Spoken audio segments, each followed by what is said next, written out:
Bien le bonjour et bienvenue dans l'atelier pour une vidéo aujourd'hui sur les dernières entrées de matériel que j'ai effectuées durant les derniers mois. Je vous fais une petite compilation de celle-ci et puis comme ça on va pouvoir finaliser aussi cette vis que j'avais faite pour le tiron là, de ma Chaubeline. Ça concerne toujours le même souci, j'achète généralement les outils sur le même site avec le même vendeur, outils d'occasion, là donc je suis toujours très content. Et ces outils viennent sur un cône SK40. Et moi donc forcément là, dans ma petite Chaubeline j'ai un SA40, voilà, la fixation du cône est plus longue, ce qui fait que j'ai une vis plus courte. Mais j'avais fait une vidéo sur le début de la fabrication de cette vis, et c'est vrai que j'ai jamais eu le temps de la terminer. Ça sera l'occasion aujourd'hui de finaliser ceci, donc il y aura un petit peu de machinage sur le tour, et puis on va regarder ensemble de mes dernières trouvailles sur le net. Allez, on se rapproche. C'est parti. Voici donc les dernières petites entrées. J'ai retrouvé là chez le même vendeur toujours ces fraises d'ébauche avec des plaquettes brasées. En 40 mm, celle-ci à mon avis elle est pas trop loin de son dernier affûtage, mais il m'a vendu ça bon marché, donc voilà, de l'avoir dans le tiroir. Ça peut être utile. Je n'avais pas des fraises longues comme ça dans des diamètres un peu petits, 16 mm, 65 sur la hauteur, en cône morse 2. J'ai l'adaptateur là pour mettre sur la Chaubeline, ça ira très bien. Je lui avais demandé, là, s'il ne me trouvait pas un cône avec un Weldon de 32 mm, parce que je lui avais acheté cette belle fraise, là, il y a déjà une année, voire un peu plus, et j'ai jamais pu l'utiliser, puisque je n'avais rien pour la reprendre. Donc voilà, qui est fait. Ça, c'est une chose. Et on est donc toujours en SK40.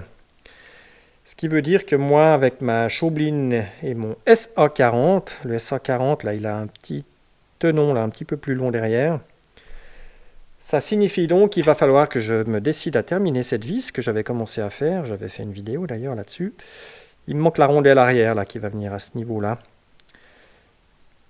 Elle est plus longue que celle que j'ai actuellement sur la Chaubeline, pour justement compenser le manque ici du tenon arrière. Le SK40, il a un détrompeur, c'est-à-dire qu'on a ici deux encoches qui n'ont pas la même profondeur l'une que l'autre. Ça va vouloir aussi dire que sur la Chaubeline, il faut que j'enlève un des deux taquets, puisque j'ai deux taquets là, ou que j'en modifie un des deux, si je veux utiliser le détrompeur. À voir. On verra. J'ai aussi acheté un support de comparateur de marque Tesa, quelque chose que je n'avais absolument pas. Belle bête, en bon état, probablement dans les premiers modèles. Si je compare maintenant dans les catalogues, là, la vis de réglage fin elle est sur le devant, alors qu'ici elle est à l'arrière. Mais il est magnifique, il est en super bon état, donc tout content. Voilà. Et là aussi, je cherchais un petit pépitas avec une résolution là au centième, une lecture au centième. Celui que j'ai déjà est avec une lecture à 2 microns. C'est des fois un tout petit peu compliqué avec 2 microns pour faire des lectures sur le tour et autres. Donc voilà, celui-là va faire son affaire. Un modèle de la marque Compaq. Je pense un modèle assez ancien, je ne sais pas, j'ai jamais vu la nécessité là pour inverser le sens de lecture, hein, donc là je lis dans ce sens là. Si je veux lire dans l'autre sens, hop, j'actionne le petit levier et là je peux aller dans l'autre sens.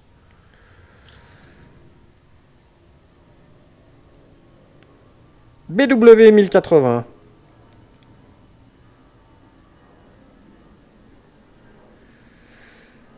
Voici donc.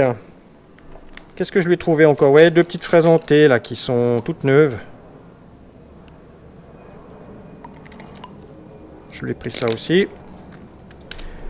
Et le dernier des petits trucs est une fraise, un porte-fraise pneumatique de la marque Dotco. fabriqué aux États-Unis. Où est-ce que c'est fait? Hicksville, en Ohio, made in USA. Quand j'ai vu la vitesse de rotation, la 100 000 tours minute, je me suis dit non d'une pipe. Mais je pense que c'est effectivement ça. Donc là, on a la petite bague de rotation qu'on active.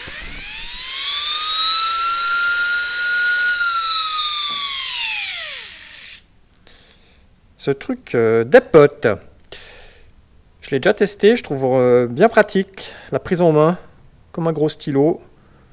On arrive vraiment à faire des... accéder dans des petits coins simples, enfin petits et autres. Et puis voilà, travail de précision. Par rapport à ma grosse Dremel, c'est chouette. Par contre, les outils là-dessus, le diamètre de la queue, il est à 3 mm. Ouais. Alors que sur la Dremel, je crois que c'est 3,2. Alors voilà. Il m'a vendu ça avec quelques fraises déjà. Il y a déjà de quoi commencer. Et puis après, je vais les retrouver certainement de la marque Ferd.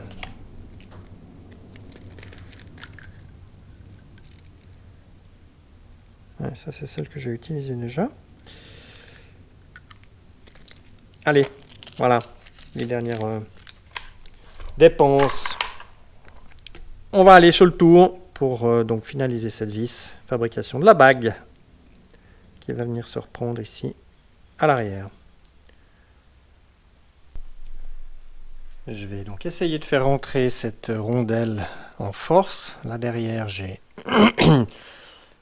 pas le même diamètre à l'arrière que sur la partie de devant, puisque la rondelle va devoir se rentrer par ici. Ça ne servait à rien qu'elle frotte jusqu'au bout. Donc ici, je suis un petit peu plus faible. 25,95. Et à l'arrière, j'ai 5 centièmes. Pardon. C'est la saison des rhumes et des mal de gorge là. 26,03.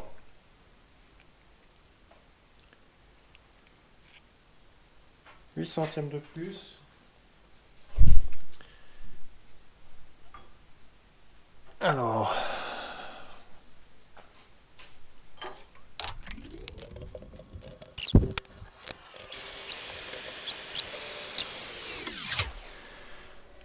voilà qui est fait.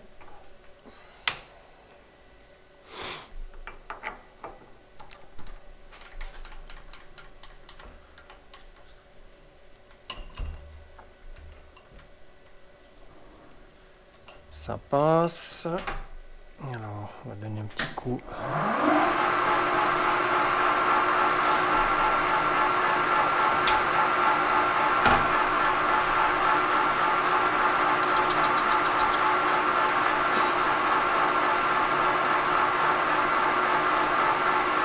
À 0. Allez, 8 centièmes. Passé. On va au millimètre sur le diamètre. Toujours pas.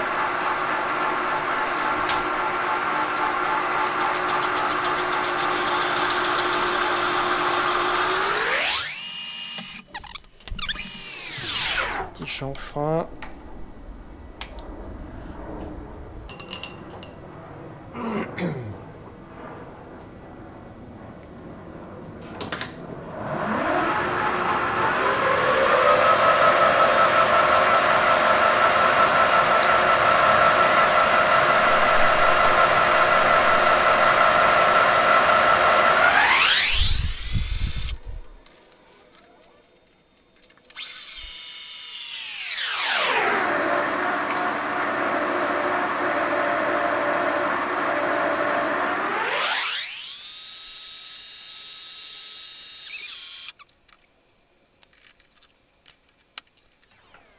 Une mèche à 25 mm.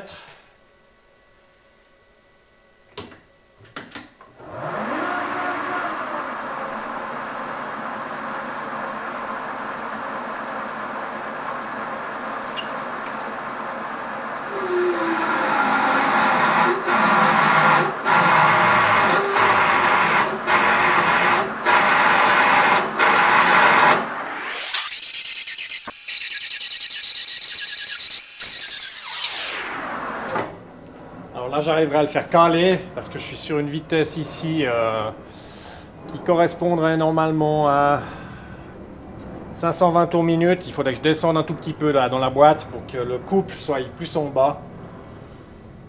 Mais ça a été. On va rester comme ça.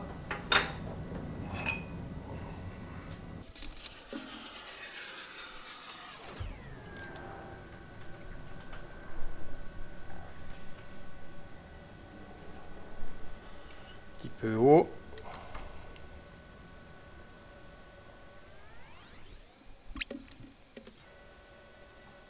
Alors, j'ai pas besoin non plus d'aller jusqu'au fond, puisque ma rondelle va faire 5 mm. Ça devrait donc le faire. Je vais quand même aller juste prendre une cote un tout petit peu plus précise.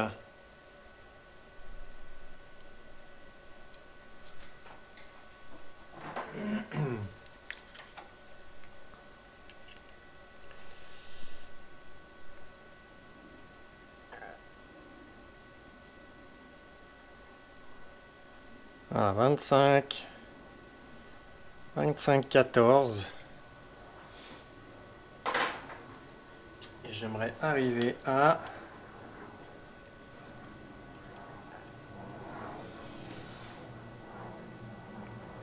Là, j'ai un 26,03. Un 26,00.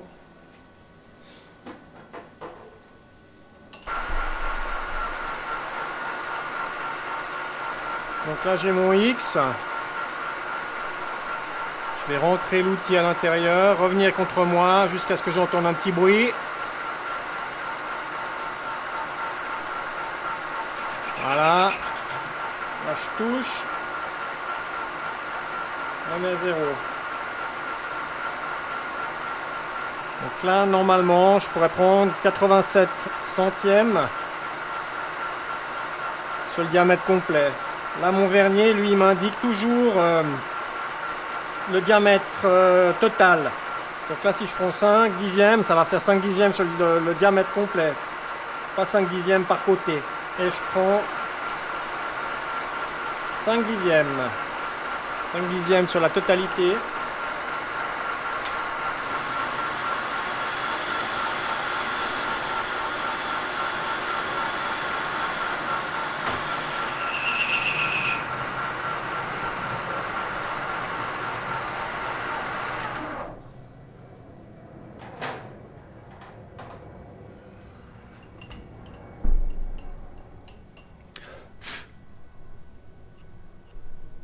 On va reprendre une cote.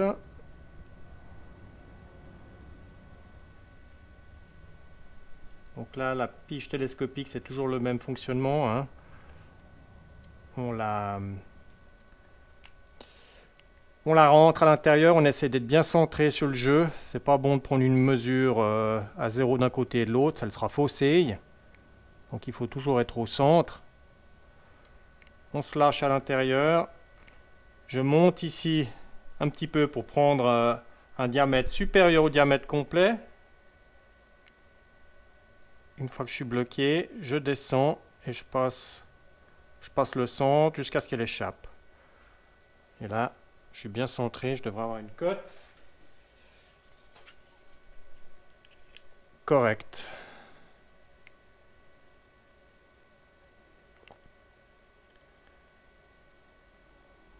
« 25, 52. »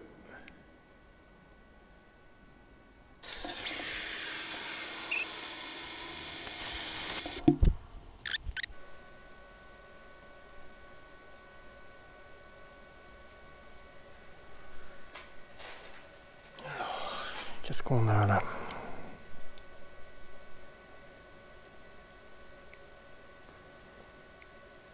« 25,91. »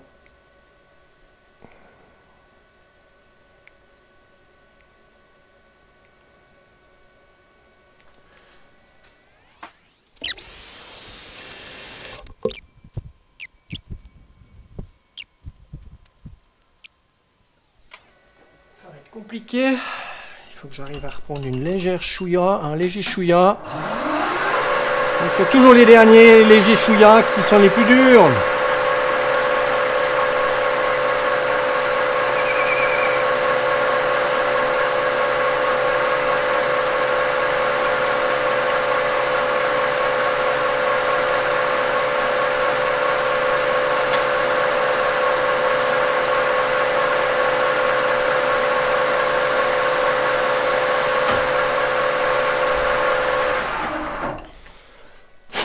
Expérience faite.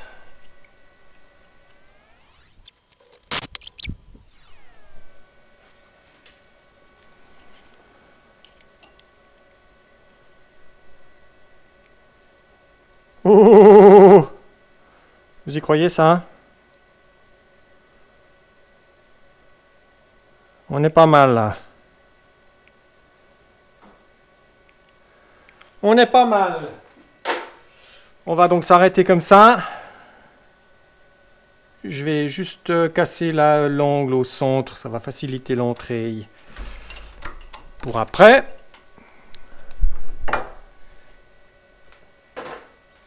Et puis on va trancher celle-ci avec une petite surépaisseur.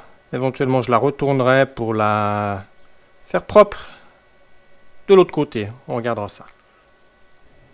Deux solutions là pour faire le petit chanfrein d'entrée. Bien évidemment un outil à 45 degrés. Maintenant pour essayer de gagner un peu de temps.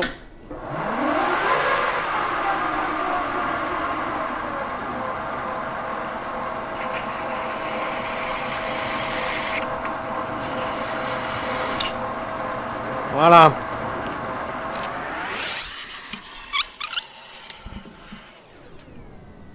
Alors comme je n'ai pas modifié quoi que ce soit aujourd'hui, je sais j'étais déjà pointé. Là je vérifie simplement que mon outil soit complètement parallèle à la face.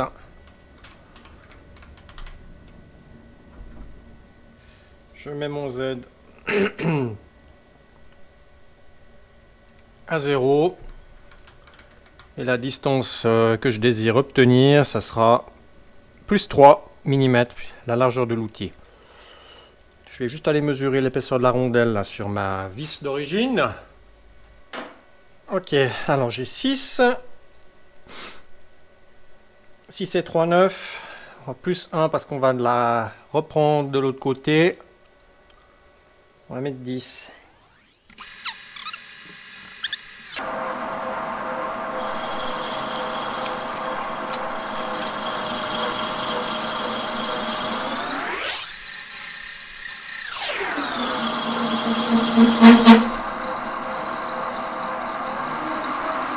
Donc c'est un peu la vitesse.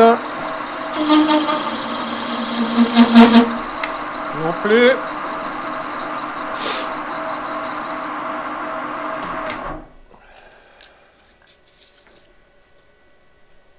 Alors, avant de casser,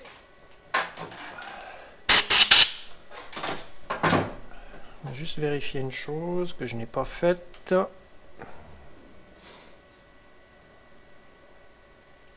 Donc là, je suis un peu au-dessus. On va essayer de descendre un tout petit peu.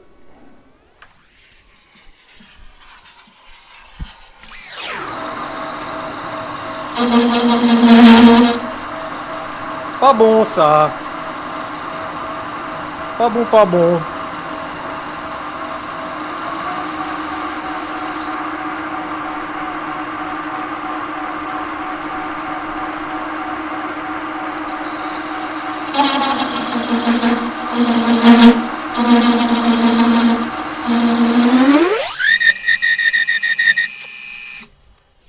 Je crois que la sagesse va vouloir que j'aille affûter un tout petit coup.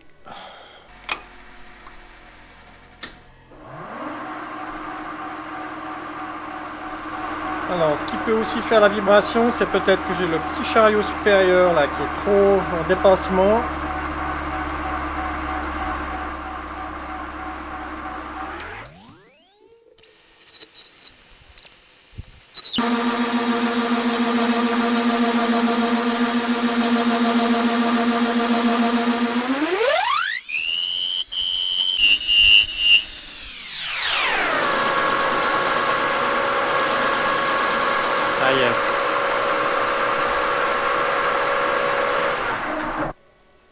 vrai que j'aime pas trop quand ça fait ce genre de bruit. Ça m'est déjà arrivé de casser l'outil quand ça se prend au travers et puis que ça part méchamment.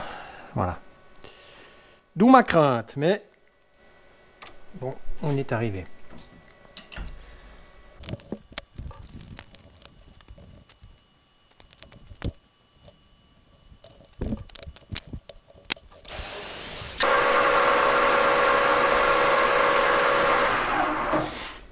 Alors, elle tourne pas centrée par rapport à l'axe, mais elle est en tout cas parallèle.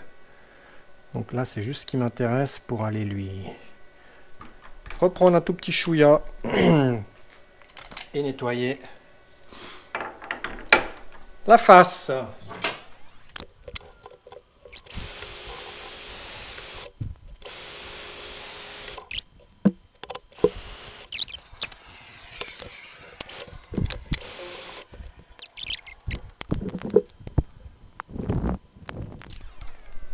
Je crois que le fait d'acheter l'outil correct, là, à trancher avec les plaquettes, ça va me faire aussi bien gagner du temps parce que généralement la coupe est propre, on n'a pas besoin de reprendre après la face. Ce qui m'aurait permis de donner un petit coup de lime avant de faire tomber la rondelle. Tandis qu'avec celui que j'ai utilisé ici, la face quand je la coupe, elle est vraiment pas belle. Donc décision prise, AliExpress, me voici de retour.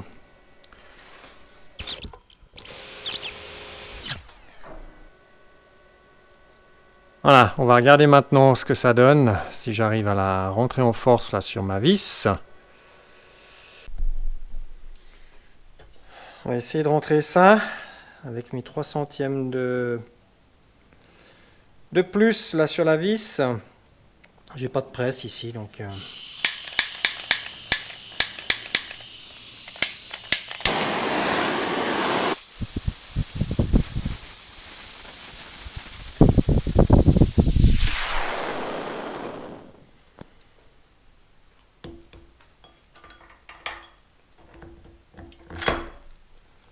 Ben oui, ça l'a bien agrandi puisqu'il passait pas à froid et là il était jusqu'au fond. Donc je pense que on va le laisser gentiment refroidir et voir si elle pince. La voici refroidie. Donc nickel. Nickel. 3 centièmes de dilatation easy au chalumeau. Enfin, c'est pas au chalumeau, là, la petite bouteille propane. Petit bec à gaz. On va aller mettre ça dans la chaubline, voir ce que je peux serrer maintenant comme outil SK40. Alors voilà, voilà la broche de la chaubline. Le SA40. En voici un. Donc le SA40, lui, il n'a pas de détrompeur. Il rentre jusqu'au fond. Par contre, le SK, lui, il va pas rentrer. Parce que justement, là, on est à fleur. Et là, on est à l'intérieur. Donc, on n'a pas la même distance ici. Ce qui veut donc dire où j'enlève un des taquets. Ou encore, ce que je pourrais faire, c'est essayer de le monter à l'envers pour diminuer la partie de ce côté-là. Donc si je le retourne comme ça me le laisserait d'origine si je veux le remonter.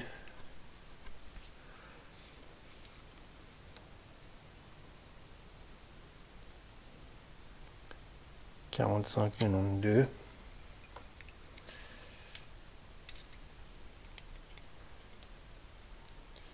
Et là, j'ai 47,5.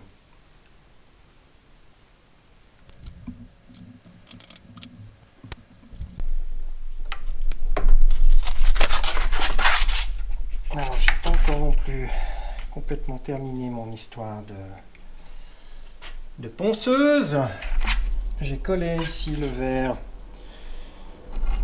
Neoceran qui devrait me garantir une surface plus dure que ce qu'il y avait donc derrière, à savoir l'acier.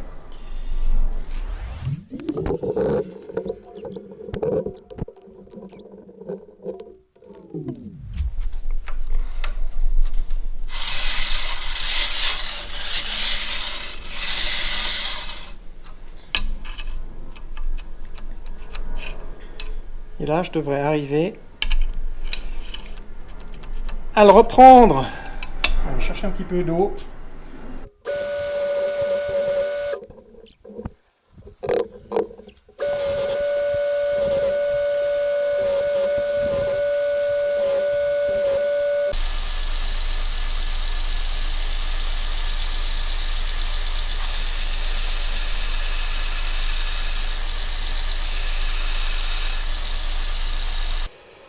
Le résultat, il est là, bien propre,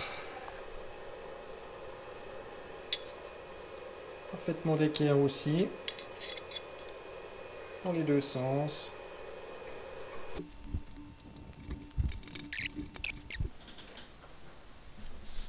Alors on va regarder là pour pouvoir mettre cette vis. Donc là on a la vis d'origine. Et la mienne qui est plus longue.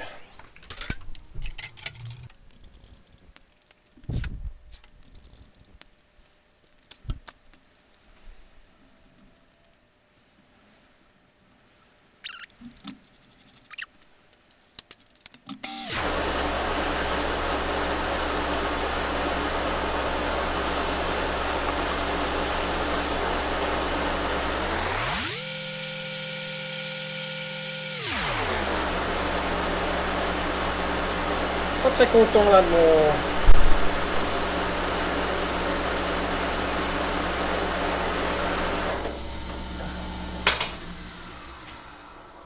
Je vois donc pas 36 solutions à ça. C'est ou mon taquet qui serait pas assez diminué et que ça me le force de travers.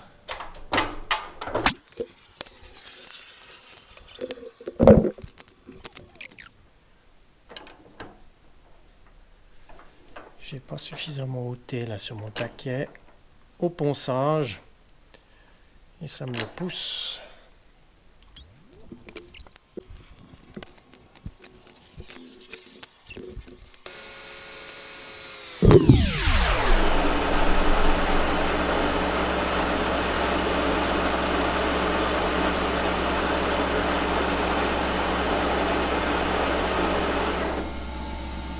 Bon, là j'ai 2 centièmes.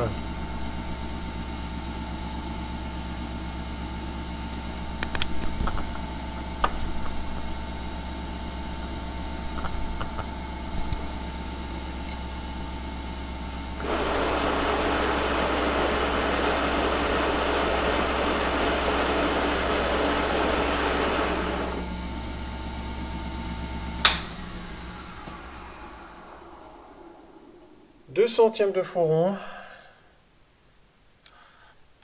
J'ai aucune idée par rapport à ce type de machine, ce qu'on devrait avoir. Donc, je vous lirai dans les commentaires. Là, j'ai pris une goupille de précision, donc je pense que c'est quand même pas trop mal. Il fallait que je teste avec un autre SK40 pour voir ce que ça donne. Là, j'ai monté mon gros mandrin avec le Weldon de 32 mm.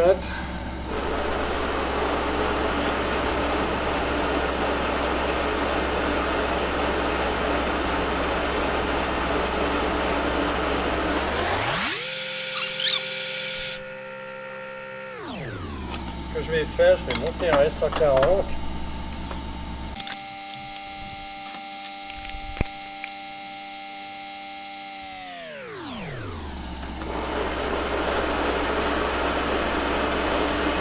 Bon, ben voilà, le verdict est là.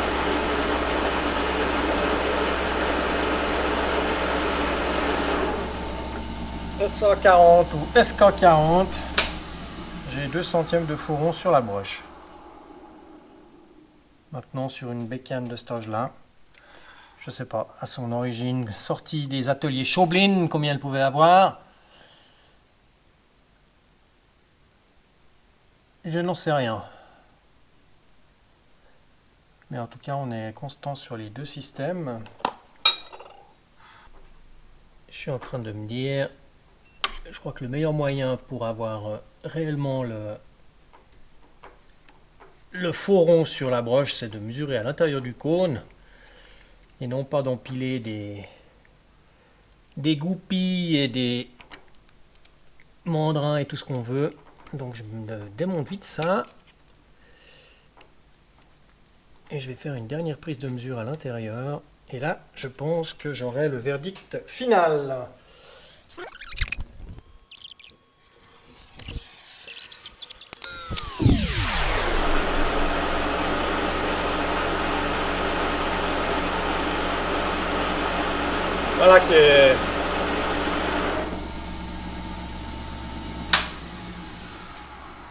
Voilà qui est plus plaisant déjà. Je suis dans le 100e. Ça me réconforte un peu de me dire que cette bonne vieille Chaublin avait quand même été extrêmement bien construite. Allez, un petit peu de cocorico à la Suisse. Et puis je vais donc m'arrêter là pour cette vidéo du jour. Et je vous dirai donc à tout bientôt pour un prochain épisode. D'ici là, salut!